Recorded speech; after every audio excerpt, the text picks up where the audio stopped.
Good morning, Jackie. How are you doing today? I'm great. How are you? Ooh, listen to those vocal tones. You even speak in tune. Oh, my God.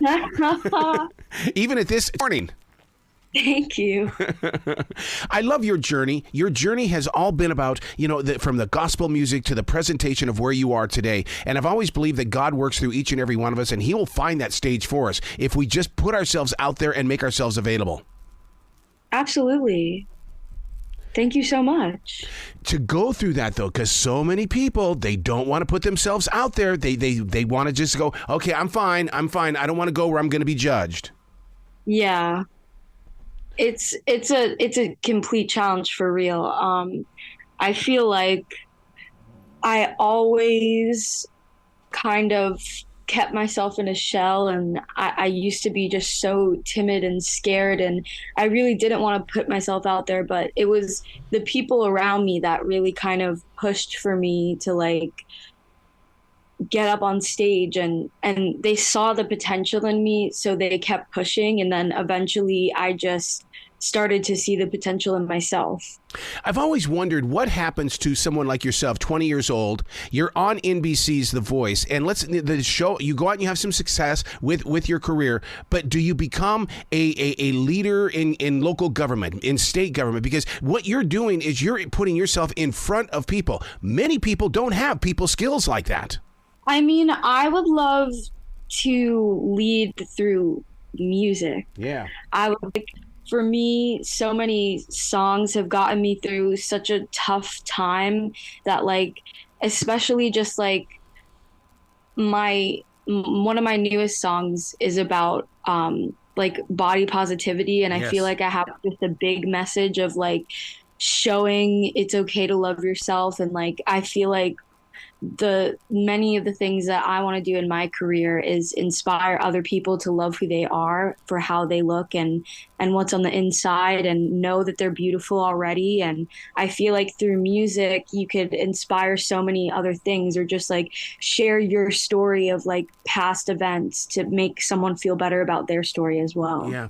Listeners need to understand that when we talk about self-love, that's not conceit. That's not overconfidence. That is truly understanding the mind, body, and soul. Absolutely. And I feel like it's so easy to feel knocked down because of what others have to say about you anytime, like on the internet or maybe even to your face, that you really have to put in the work of telling yourself how beautiful you are, because if you don't, then when someone says a negative thing, it really will affect you. Yeah. And, and that also includes, I think one of my daily disciplines is I'll stand in front of the mirror and I'll say, what is your intention today? I need you to tell me what your intention is today, and what is the positive outcome going to be?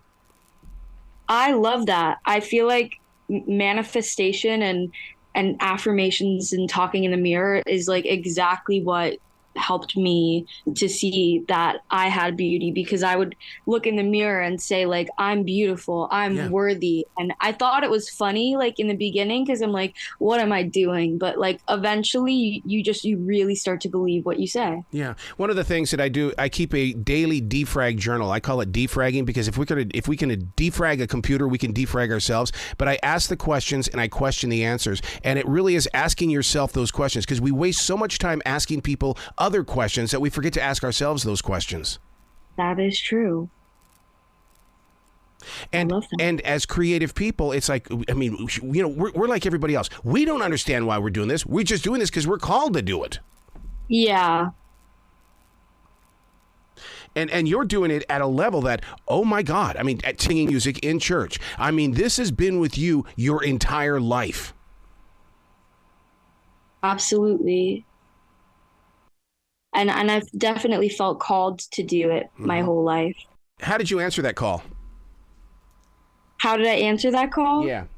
I feel like I just continually put myself out there. Like, it really what it is just like,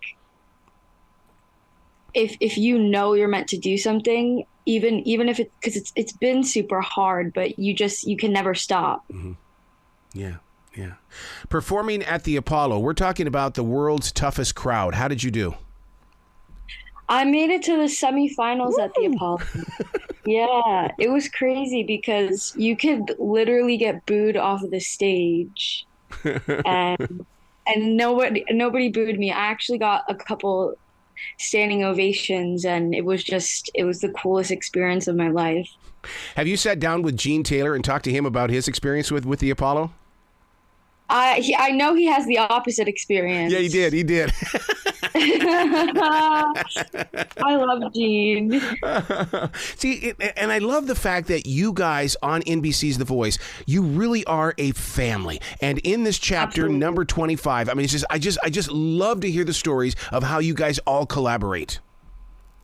Oh, absolutely. It's crazy because you would think since it's a competition, everyone would be like fighting for themselves, but as soon as you get there, it's like, I mean, at least with my crew of people, everybody just wanted to be friends and make genuine connections and like lift each other up. And I think that's something that's super beautiful.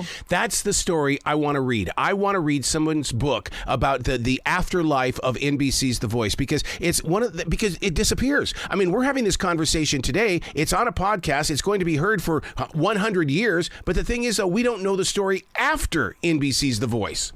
Yeah. I mean, my goal is for sure that I can make a mark after this, and I have a lot of goals of just like releasing music and touring, and that's definitely my goal for after the show. We have something in common. Debbie Gibson. I've been with Debbie Gibson. I love her personality. I love everything about her. And you performed a Debbie Gibson song. Yeah, I performed a Debbie Gibson song, but also she's been my mentor since I Oh was my God. Yeah, she's been my mentor since I was about 14, and she took me on tour with her, and she wrote a song for me, and she played the piano while I sang that song. It was wild. Don't you love her energy? Because I was a jock on the radio in Billings, Montana when Debbie Gibson first appeared on the radio, and we didn't know who she was going to be, but I mean, she has just become this place in music history. Absolutely. She's a beacon of light. Her energy is so cool, and she's so willing to like help pass the torch to younger artists. It's truly wonderful. Yeah. I love what you're doing with your social media connection with singing the cover songs. I attended a lecture recently where a man said that you should release on YouTube a cover song every week, and on the fifth week release an original, then go back to releasing cover songs, and then release an original, and then after about 6 months release your album, because you brought people to your page through the covers, but then they heard the originals. Oh, I've never heard of that technique before. And he just said this is how you make it in the music industry today, because people like cover songs. Yeah, they really do. I might have to try that. And one of the things that you and I have in common is the fact that we both have done weddings. We know the wedding Oh, business. yeah. Yeah. How do you, as a performer, how do you prepare for that performance? I mean, it's usually like some weddings could be up to like a 4 hour Yep. performance. And so it's really just like listening to the repertoire as much as you possibly can and practicing. I feel like a lot of times people are just so high and Yep. everyone's so happy and like dancing. And so that's definitely like a really fun crowd. And people are dressed up. That's what I love. Everybody they're looking good. They're looking sharp. Yeah. Now, have you had one of those moments where you've got somebody in the crowd that's always going to say, hey, this dance floor moving, play the cha-cha slide? Do they ask you for stuff like that? Yeah, but we have a set repertoire, and we can't play anything else. Yep. I know. I totally get that, because that's the way that to me, the weddings of 2024 have moved that way. They just give me a Spotify list and say, do not get off this list. Yeah. I feel like the thing that I'm learning most with NBC's The Voice is really just giving 100% of yourself on the stage, because in my blind audition, I think I let fear take over, but then with this battle round, I was 100% confidence. Like, I watched it back and I was like, who is that? Because I was moving around and I was singing, and it honestly was one of my absolute favorite performances. So just like, I would say the biggest thing I've learned is just trusting in yourself and having that confidence. And I feel like John really, really instills that in you as well. I got to give you a compliment. I was talking with Bill an hour before you and I got to talk, and you were already checked into Zoom. I love that about you, that you come prepared. I know that says a lot about you. Trust me, it really does. Thank you. Yeah, so keep that attitude and that discipline going. Absolutely. What's your website so people can find you? JackieRomeo.com. I love it. Simple, to the point. To the point. Please come back to this show anytime in the future. The door is always going to be open for you, Jackie. Thank you so much. You be brilliant today, okay? You too.